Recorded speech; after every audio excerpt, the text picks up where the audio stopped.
Mobile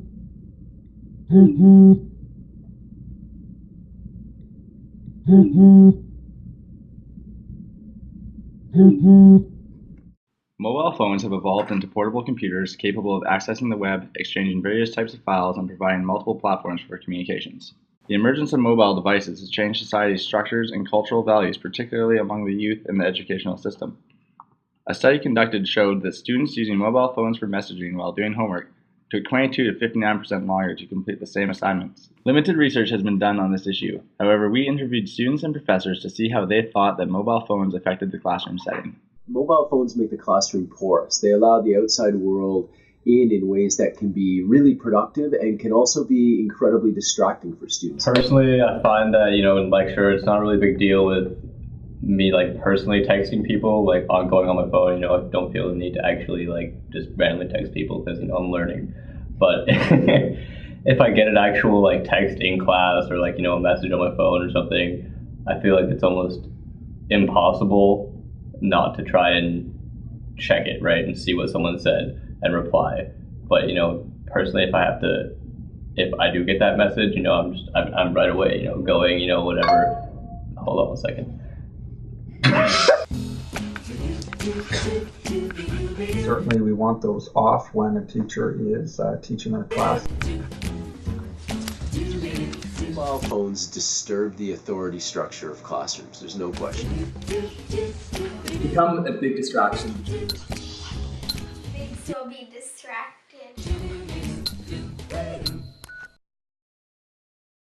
It was easier for a professor to say, do not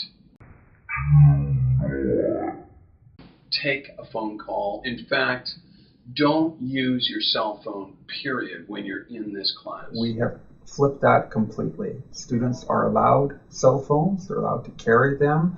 During non-instructional time, I should say, students are allowed to use cell phones or any other electronic devices.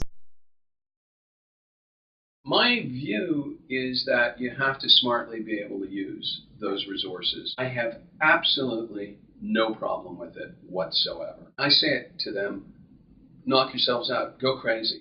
When you're lecturing, you want them to pay attention more to the lecture and write notes or record what they're supposed to be recording. I mean, personally, I'm probably not the strictest person when they have their own time, and if they want to use it to listen to music or even to talk to someone a little bit, I'm not as strict as maybe some of the other teachers are.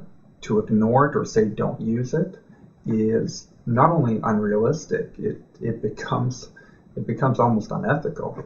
Not everyone uses them properly, and some people ask to go to the washroom when they take their phones and text. Some people just take advantage of it. They just bring their phones and then they start texting in class, and that's not good. We need to incorporate that different ways on how to use cell phones, and I will extend that to other technology, so that we can engage students in ways that are positive. We better meet our students halfway, at least on their own cultural ground. We better have a pedagogy based on technologies that are relevant to our students and that resonate with our students and that can be used smartly. It is evident that where there is an abundance of mobile phone use in the academic setting, there will be growing opinions on its legitimacy and purpose within the classroom.